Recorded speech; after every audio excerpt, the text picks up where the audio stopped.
नमस्कार, आदाब, सत श्री अकाल, वेलकम, सुस्वागतम है आप सभी बच्चों का इस प्यारे से प्लेटफॉर्म डियर लर्नर्स पर। सभी बच्चों को बहुत बहुत स्वागत है, अभिनंदन है और बहुत बहुत आभार है क्लास से जुड़ने के लिए। बहुत ही अच्छा लग रहा है कि आज बहुत दिन से आप लोग एक मांग कर रहे हैं कि सर क्यों ना आप प्रीवियस ईयर को शुरू करें, प्रीवियस ईयर कराया जाए। तो आज मैंने सोचा क्यों ना आज आपको पहला प्रीवियस ईयर पेपर करा के देखते हैं।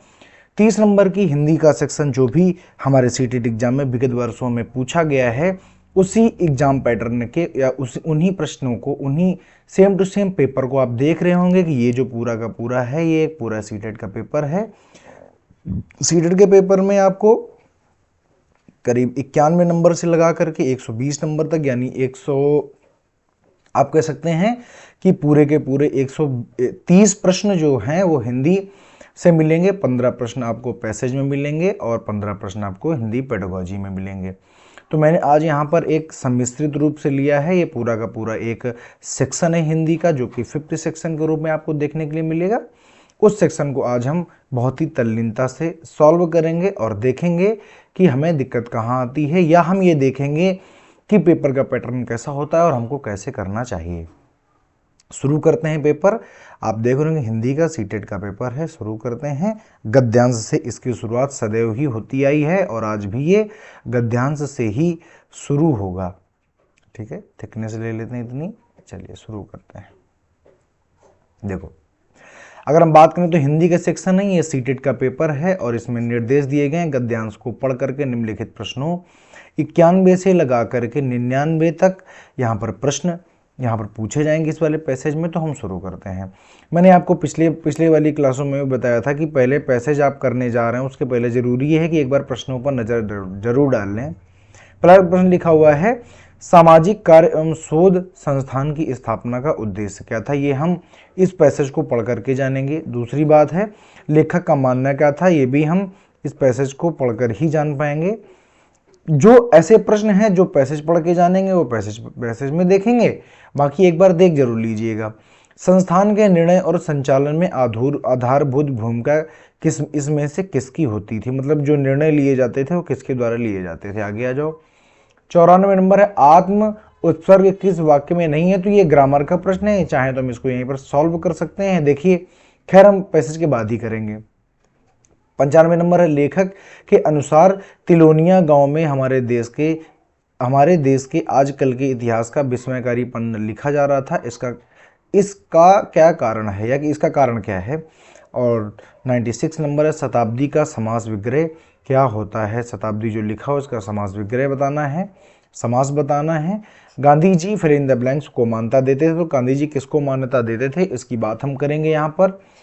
और 98 नंबर में निम्नलिखित में से संज्ञा का उदाहरण नहीं है, इसकी हम यहाँ पर बात करेंगे। और 99 नंबर जो हमारे पास प्रश्न है इसमें हम बात करेंगे प्यारे बच्चे कि उपयोगी शब्द का विलोम क्या होता है। तो यहाँ पर आप तुरंत का तुरंत लगा सकते हैं, उपयोगी का विलोम होता है प्यारे बच्चे अनुपयोगी। ठीक है, उपयोगी नहीं, अनुपयोगी नहीं, बल्कि अनुपयोगी होता है हमारा। देखो, क्योंकि अनु आया और ऊ यहाँ पर लगा हुआ था, छोटा ऊ, तो यहाँ पर ये इसकी मात्रा के रूप में लग गया है। तो ये संयुक्त रूप से ये शब्द लिखा हुआ है, ये लिखा हुआ है अन, और साथ में लिखा हुआ है उपयोगी। क्या लिखा हुआ है, अन और उपयोगी, दो शब्दों से मिलकर बना और मिलके हो गया है प्यारे भैया अनुपयोगी।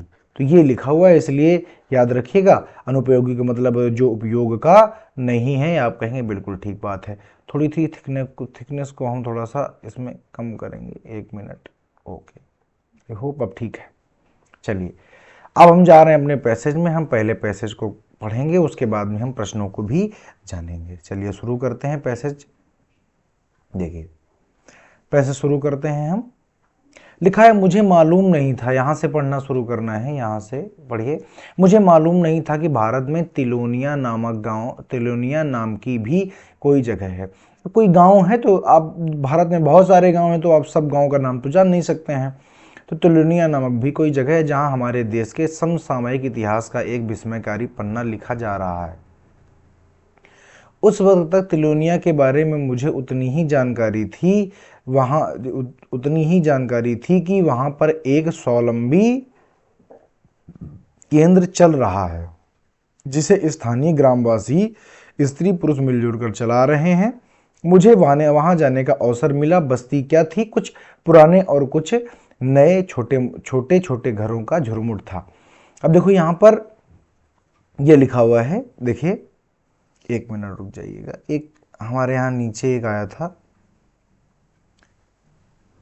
ये देखो एक प्रश्न हमारे पास में है। लेखक के अनुसार, मैंने यही कहा है कि अगर आपने प्रश्न पढ़ा तो देखो आज समसामयिक इतिहास आया, विस्मयकारी इतिहास वहां पर लिखा था, लेकिन लेखक के अनुसार तिलोनिया गांव में हमारे देश के आजकल के इतिहास का विस्मयकारी पन्ना लिखा जा रहा था। इसका कारण क्या था?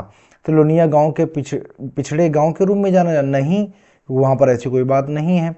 हाँ, वहां एक स्वावलंबी केंद्र चल रहा था, ये बात ठीक है। वहां के लोग अनुदान पर आश्रित थे, ऐसी कोई बात उसमें नहीं लिखी हुई है। केंद्र में इतिहास विस्मयकारी शोध, ऐसी भी कोई बात नहीं है। तो जैसे ही प्यारे बच्चे आपने पढ़ा तो यहाँ पर सही क्या हो जाएगा, वहां एक स्वावलंबी विकास केंद्र चल रहा था। तभी मैं कहता हूं कि पहले आप पैसेज को नहीं, प्रश्नों को पढ़िए। देखिए लिखा है यहां से, देखिए, जहां हमारे देश का एक समसामयिक इतिहास का एक विस्मयकारी पन्ना लिखा जा रहा था, उस वक्त तक तिलोनिया के बारे में मुझे इतनी जानकारी नहीं थी। वहां पर एक स्वावलंबी विकास केंद्र चल रहा था, तो यही बात तो है वहां पर, तो यही सही हो जाएगा। आगे आ जाइए, यहां से मैं वहां एक सज्जन ने मुझे बताया कि एक सुशिक्षित तथा उनके 2 साथियों, टाइपिस्ट और फोटोग्राफर ने मिलकर 1972 में इस संस्था की स्थापना की थी। इन संस्था का नाम सामाजिक कार्य एवं शोध संस्थान था। क्या था? सामाजिक कार्य तथा शोध संस्थान। आगे आ जाइए।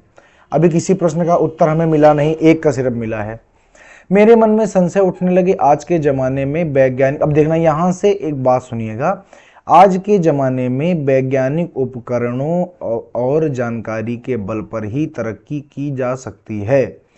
इसे उसे कटकर और अवहेलना करते हुए नहीं की जा सकती। क्या नहीं की जा सकती है? तो आप कहेंगे सर जी तरक्की नहीं की जा सकती है। ठीक, प्रश्न का देखो, ये देखो लिखा हुआ है, लेखक का क्या मानना था? आधुनिक समय में वैज्ञानिक उपकरणों की जानकारी के बल पर तरक्की प्राप्त नहीं की जा सकती, गलत बात है। ये तो ऐसा तो नहीं कहा उसने, कहा आज के ज़माने में वैज्ञानिक उपकरणों और जानकारी के बल पर ही तरक्की, उसमें लिखा है तरक्की नहीं की जा सकती, मतलब गलत है। ग्रामवासी अपनी समस्याएं स्वयं सुलझा सकते हैं, ऐसा नहीं, यहाँ पर इसकी भी बात नहीं है। ग्रामवासियों को अपनी समस्याएं स्वयं सुलझाने की आदत है, ये भी गलत है। आधुनिक समय में वैज्ञानिक उपकरणों और जानकारी से कटकर या उनकी अवहेलना करके तरक्की नहीं की जा सकती है, ऐसा लेखक का मन। देखो, उससे कटकर और अवहेलना करते हुए तरक्की नहीं की जा, क्या नहीं की जा सकती? तरक्की। और कहाँ? आज के ज़माने में वैज्ञानिक उपकरणों और जानकारियों के बल पर ही, वही तो लिखा हुआ है, आज के समय में वैज्ञानिक उपकरणों और जानकारियों से कटकर यानी उनसे हटकर या उनकी अवहेलना करके तरक्की नहीं की जा सकती है। यही तो लेखक का मानना था कि भैया देखो, गांव वाले होते हैं, क्योंकि ये जो होते हैं गांव वाले, इनको किसी भी चीज का तजुर्बा नहीं, इनके पास में कोई आधुनिक जानकारी नहीं होती है। तो उसका ये मानना था कि अगर आप इससे कट रहे हैं, आप अगर इससे हट रहे हैं तो आप जानकारी प्राप्त नहीं कर सकते। यही तो उसका मानना था, तो ये सही हो गया। आगे आ जाइए, समझ पाए कि नहीं? 2 प्रश्नों के उत्तर हमको मिल गए पढ़ते पढ़ते। एक पिछड़ते हुए गांव के लोग अपनी समस्याएं स्वयं सुलझा लेंगे, सुलझाते हैं नहीं, ये नहीं, देखो लिखा था सुलझा सकते हैं, लेंगे भविष्य की बात है, यह नामुमकिन था। मतलब उसका ऐसा मानना था कि एक गांव के लोग अपनी समस्या को स्वयं सुलझा लेंगे, ऐसा उसका मानना नहीं था। वो कहता था कि ये नामुमकिन है। वह सज्जन कह रहे थे कि हमारे गांव आज नहीं बसे, इन गांवों में शताब्दियों से हमारे पूर्वज रहते आ रहे हैं। अब देखो, आपसे पूछा गया था कि शताब्दी, आ जाओ नीचे, देखो आपसे पूछा गया था प्यारे बच्चे, ये देखो लिखा हुआ है, कोई प्रश्न नंबर कहाँ है? प्रश्न नंबर ये पूछा गया था, शताब्दी का समास बताइए। शताब्दी, शत माने 100 और 100 धन अब्दी, अब्दी माने समय, अब्दी माने साल। तो जो 100 सालों का समूह होता है उसे ही क्या कहते हैं? शताब्दी कहते हैं। मुझे देखकर क्या है, बहुब्रीहि समास है? आप कहेंगे बिल्कुल नहीं। बहुब्रीहि समास का मतलब होता है जब दोनों मिलकर किसी अन्य का अर्थ दें, और 100 साल किसी अन्य का अर्थ नहीं दे रहे हैं। क्या व्ययी भाव है? आप कहेंगे बिल्कुल व्ययी भाव नहीं है। देखो द्विगु समास की पहचान होती है कि इसका प्रथम पद कैसा होता है, तो आप कहेंगे इसका प्रथम पद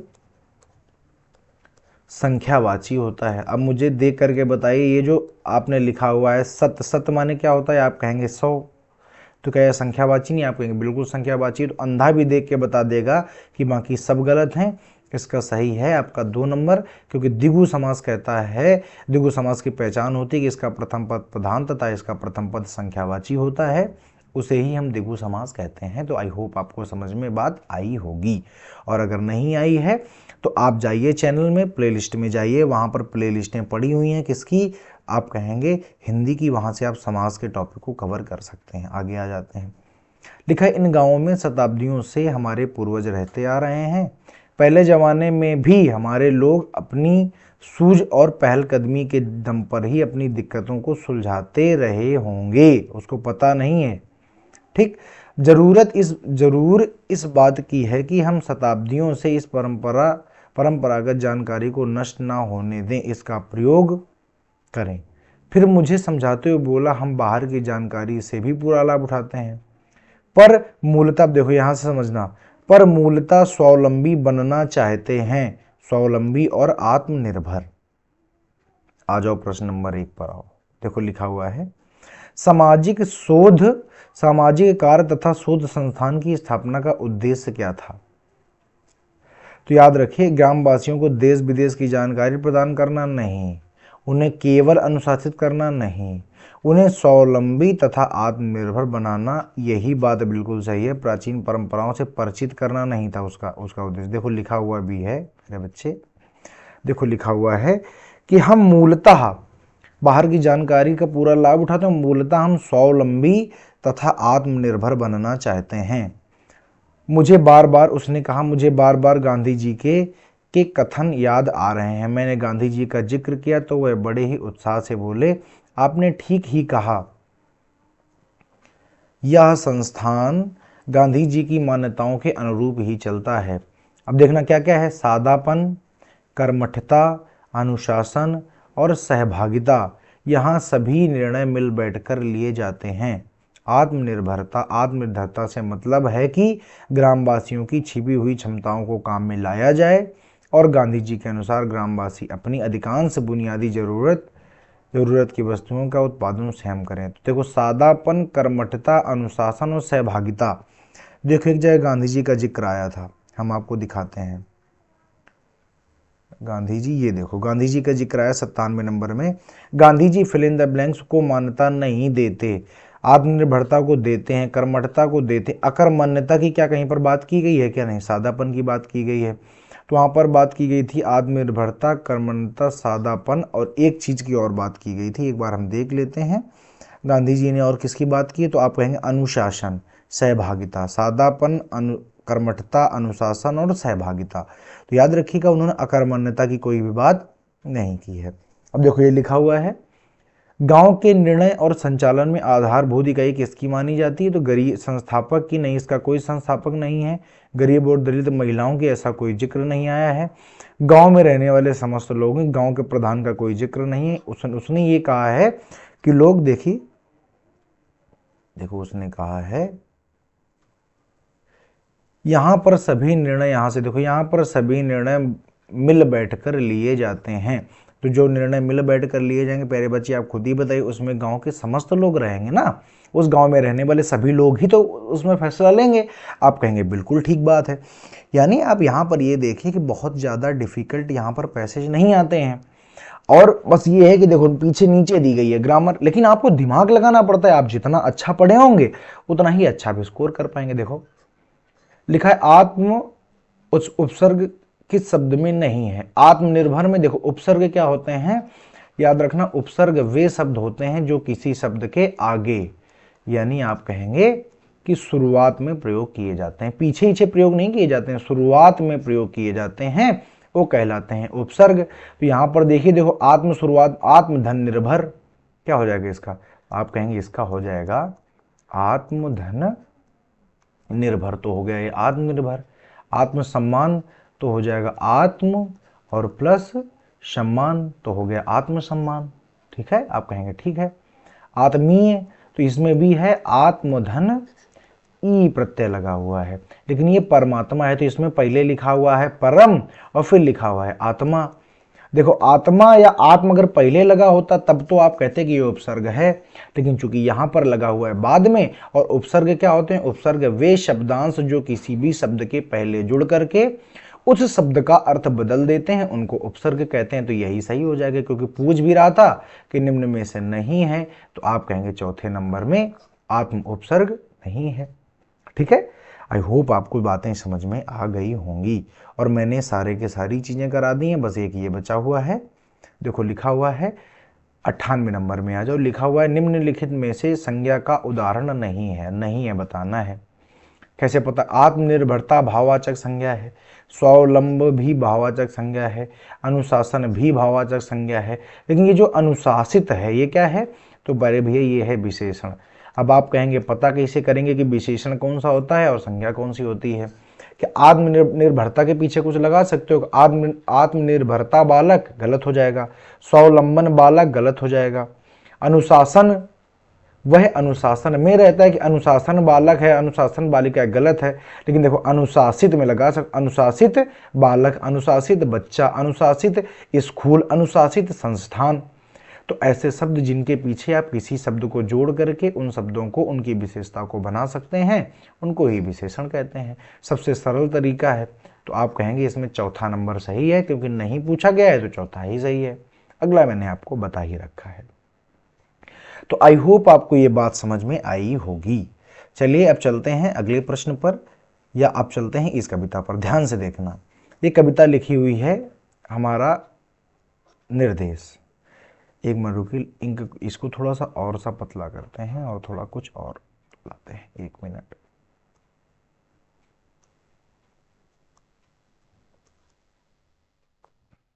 चलिए देखिए। अब मैंने आपसे कहा था हो सकता है कि दोनों दोनों गद्यांश आ सकते हैं, हो सकता है एक गद्यांश और एक पद्यांश भी आ सकता है, उसमें कोई बहुत बड़ी बात नहीं है ना, क्योंकि वहां पर कहता है कि दो अपठित गद्यांश भी हो सकते हैं और पद्यांश। पिछली बहुत सारी अगर हम परीक्षाओं की बात करें तो वहां पर पद्यांश भी देखने के लिए मिला है। मैं आपको वो भी आज सॉल्व कराता हूँ। कविता पढ़ करके 100 से लेकर के 105 प्रश्नों के उचित उत्तर दिए। इसमें 10 थे, इसमें कितने हैं? 5 हैं। देखिए, मैं सुनता हूं मैंने भी देखा है, एक कविता है, ध्यान से पढ़िएगा पहले। मैं सुनता हूं मैंने भी देखा है, काले बादल में रहती चांदी की रेखा है। ठीक, मान लीजिए आपको कुछ पता नहीं है, लेकिन आप फिर भी आप पढ़ते जा रहे हैं। सबसे पहले इसको पढ़िए, इसके प्रश्नों को मत देखना। जब आप कविता पढ़ें तो इसको पहले पढ़ लो, चूंकि ये पढ़ने में मुश्किल से 30 सेकंड लगते हैं और पैसेज पढ़ने में कम से कम 3 मिनट लगते हैं अगर सही से पढ़ेंगे तो। सुनता हूं मैंने भी देखा, काले बादल में रहती चांदी की रेखा। काले बादल जाति द्वेष के, काले बादल विश्व क्लेश के, यानी जो काले बादल हैं ये द्वेष और क्लेश के यहाँ पर घोतक को बता रहा है, या कह रहा है कि क्लेश और द्वेष को ही ये क्या करते हैं? डिनोट करते हैं, यानी ये जातिगत विरोध को क्या करते हैं? डिनोट करते हैं काले बादल। ऐसे जैसे काला झंडा नहीं होता है, कोई विधायक आता है, कोई सांसद मंत्री आता है, उसका विरोध करना है तो लोग काले झंडे दिखाते हैं, है ना, कालिक फेंकते हैं, काली स्याही फेंकते हैं। तो वही है, तो यानी काला शब्द जो है वो क्या है? विरोध का प्रतीक है। और काले बादल तो भैया जातिगत द्वेष या विश्व क्लेश का। कहते नहीं कि उनके सर पर अब काले बादल मंडरा रहे हैं, यानी वो विपत्ति में है, क्लेश में है। काले बादल उठते पथ पर, नव स्वतंत्रता के प्रवेश के, सुनता आया हूं है देखा, काले बादल में हंसती चांदी सी रेखा। अब देखो, मुझे सही सही सभी लोग बात बताना जितनों ने भी कभी हिंदी पढ़ी है। तो जब आप जाति द्वेष विश्व क्लेश जब आपने देखा तो आपको चांदी की रेखा क्या लग रही है? काले बादल में रहती चांदी की रेखा। तो मैं आपको बताता हूं, मुझको ये समझ में आ रहा है कि काले बादल का मतलब घनघोर आप क्या हैं? आप परेशानी में हैं। आप क्या हैं? घनघोर परेशानी से है। और दूसरी बात है चांदी की रेखा माने एक उम्मीद की किरण, एक उम्मीद की क्या है? किरण है। एक मिनट हटाते हैं इसको, देखिए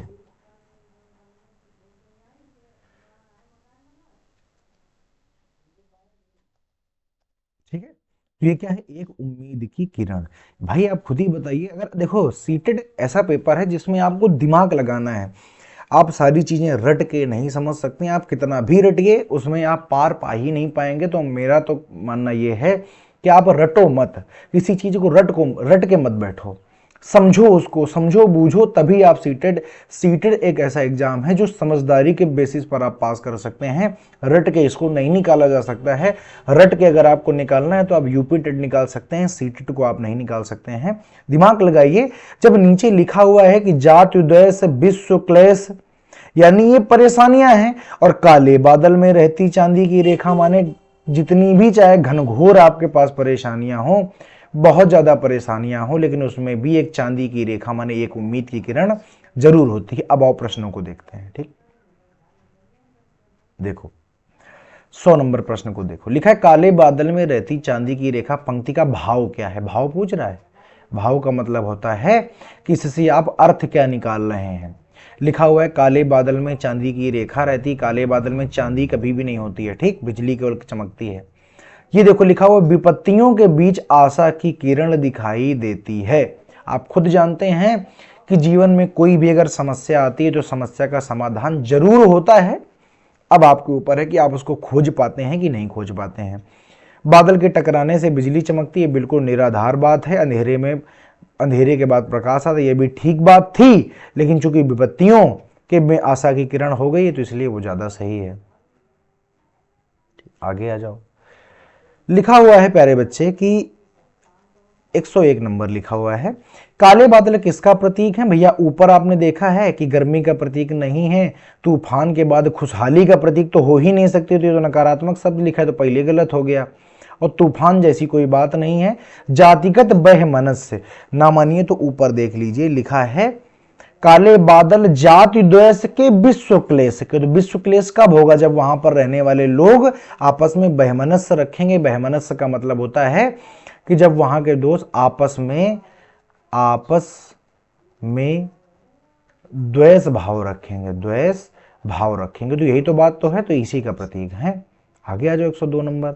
आपको सब समझ में आएगा, आपको पूरी बातें समझ में आएंगी। काले बादल में रहती चांदी की रेखा में कौन सा अलंकार है? काले बादल में रहती चांदी की रेखा, देखो अगर बीच में ये चीज ना लिखी होती तो रूपक अलंकार होता। चांदी की रेखा माने चांदी की तरह रेखा, तो आपको नहीं लग रहा है कि उस रेखा की तुलना, जो कि उसमें उम्मीद की रेखा है, उसकी तुलना चांदी से की जा रही है, चांदी की चमक से की जा रही है। और जहां पर तुलना होती है वहां पर उपमा अलंकार प्यारे बच्चे होता है। इसीलिए यहां पर क्या सही हो जाएगा? तो आप कहेंगे यहां पर सही हो जाएगा प्यारे भैया उपमा अलंकार। ठीक है बात को? आप कहेंगे बिल्कुल ठीक है, जहां पर तुलना है वही उपमा अलंकार होता है। आगे आइए। तो आई होप आपको समझ में आया होगा। देखो काले बादल में रहती चांदी की रेखा, अब बादलों में चांदी की पट्टी तो मढ़ी नहीं होती, तो उससे उसकी समानता व्यक्त की जा रही है, तुलना की जा रही है, और यही तो आपका है उपमा अलंकार, यही तो उपमा है। आगे आ जाइए 3 नंबर। निम्न में से बादल का पर्यायवाची नहीं है। देखो हम आप एक बात बताते हैं, अगर आपको पानी के पर्यायवाची आते हैं, यानी आपको जल के पर्यायवाची अगर आते हैं, ठीक, अगर देखो दा माने होता है भैया देने वाला, क्या होता है? देने वाला।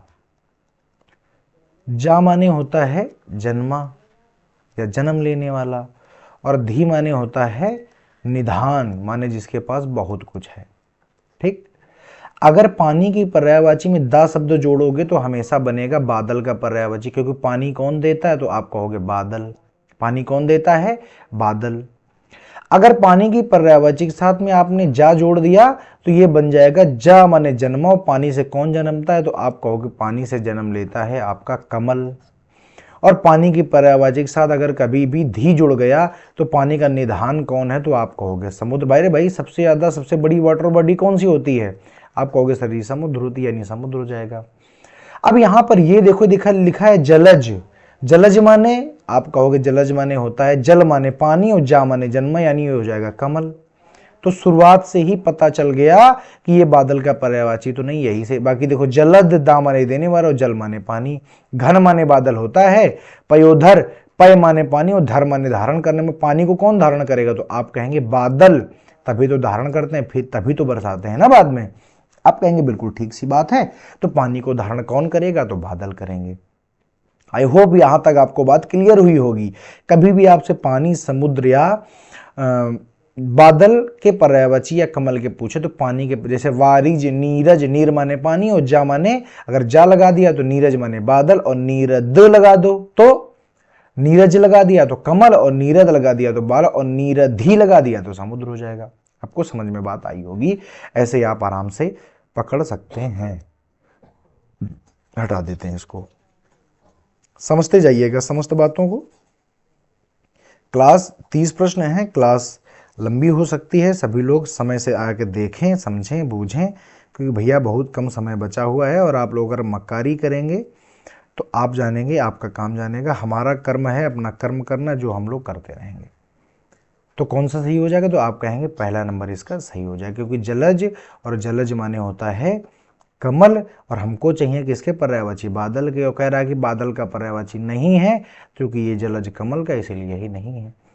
स्वतंत्रता का विलोम है, आप कहेंगे परतंत्रता। बाकी देखो, परतंत्र, गुलाम, पराधीनता सब एक ही बातें हैं, लेकिन ये सब अलग अलग चीजें हैं। स्वतंत्रता का परतंत्रता लिखेंगे, ठीक।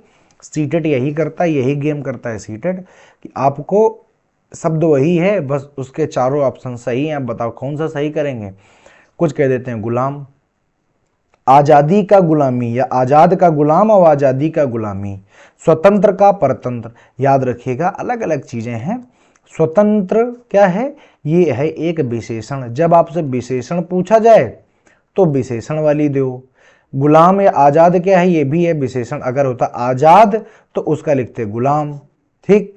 स्वतंत्र का लिखते परतंत्र, आजाद का गुलाम, और स्वाधीनता का होता है प्यारे भैया पराधीनता। स्वाधीनता का पराधीनता, लेकिन स्वतंत्रता का परतंत्रता होता है।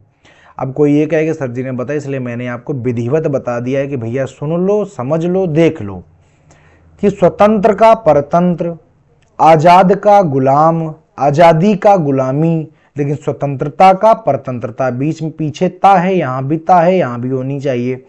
स्वतंत्र में ता प्रत्यय जुड़ा है और यहां भी स्वतंत्र, परतंत्र में ता प्रत्यय जुड़ा है। पराधीनता होता है स्वाधीनता का। स्व माने अपना, पर माने पराया, ठीक। आप कहेंगे ठीक बात है। आ जाओ इसमें। कवि क्या सुनने और देखने की बात कहता है? बादलों को, बिजली को, निराशा को नहीं। कवि कहता है कि भैया आशा की किरण को देखिए। बादलों में चांदी सी रेखा होती है, तो आप उसको जरा सा देखिए और आप किसी भी चीज को मत देखिए। तो क्या कहता है कवि? तो आप कहेंगे कवि कहता है कि आशा की किरण को देखिए। बाकी इसमें 15 जो प्रश्न हैं वो किसके हैं? आप कहेंगे हिंदी पेडागोजी के हैं। जो वीडियो जो कि बहुत ज़्यादा लंबा ना हो जाए, बहुत ज़्यादा लेंदी ना हो जाए, तो वीडियो को आज यहीं पर समाप्त करते हैं और अगले पार्ट में आप इसके पेडागोजिकल पार्ट को पढ़ेंगे।